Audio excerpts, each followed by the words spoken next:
We don't know what shape Putin is in.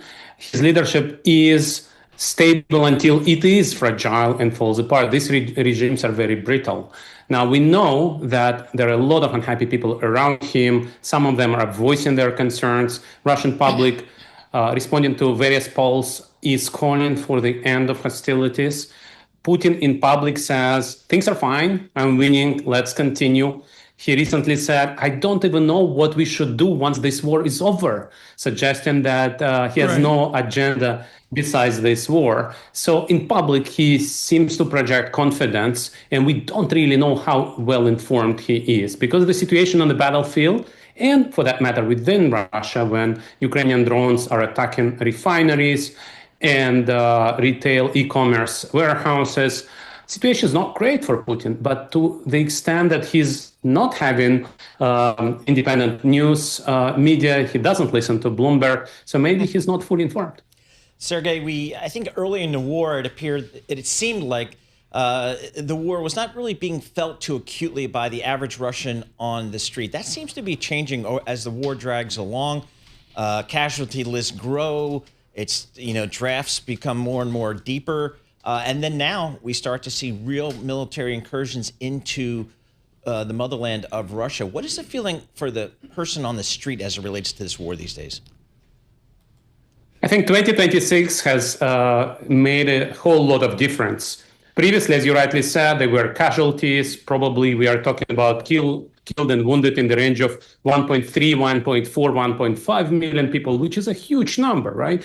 But what Putin did before, he would recruit those soldiers from the poorest parts of Russia, trying to project normalcy of life in big cities, including Moscow and St. Petersburg, most importantly. But that is changing right now. He's still trying to protect Moscow from the war, but we've all seen those footages from big cities where you have a lot of smoke in Moscow, but also in other big cities. And now also Ukrainians attacking the e-commerce and refineries have delivered this message to every single Russian.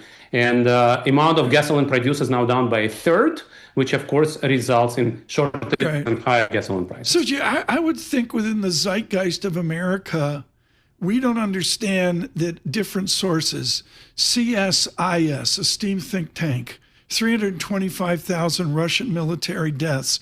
Ukrainian government estimates are 1.45 million, maybe 700,000 Russian soldiers.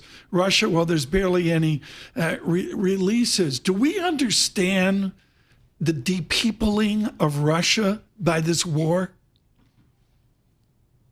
Yes, it's a huge impact. In addition to this 1.4, 1.5 killed and wounded, you have about 1 million Russians who've left, and these are probably the best skilled, the most competent Russians, the most motivated and entrepreneurial Russians. So Russia has been hit very difficult blow in terms of its future. So there is a huge demographic challenge. We also see how shortages of labor are impacting civilian sectors. So no, it's not great to be in charge of Russian economy these days, if that is your question. And Putin is destroying Russia's future as we speak, in addition, of course, to destroying Ukrainian cities. And it also seems like this war has really shown the value of drone warfare. And boy, nobody's done it better than Ukraine. And they seem to be just offsetting whatever sheer numbers Russia can throw at it in men and materiel by this drone warfare. That's got to be a shock to the Russian military.